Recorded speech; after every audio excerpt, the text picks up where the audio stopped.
What if I told you that mobile manipulators market is not dominated by one robotics giant but by closely competing group of automation leaders? KUKA leads with 12% followed by ABB at nearly 10%, Omron holds around 6% while Fanuc and Mobile Industrial Robot contribute 4 and 3% respectively.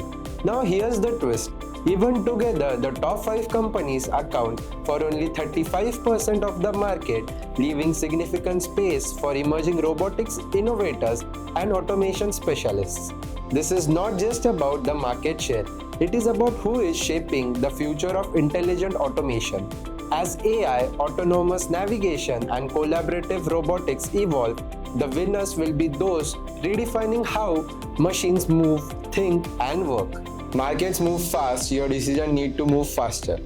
The 360i research platform brings analyst-authored research and AI-powered discovery together in one place. Ask targeted market questions, track competitors, explore industry shifts, and uncover timely insights that help your team move from data to confident action.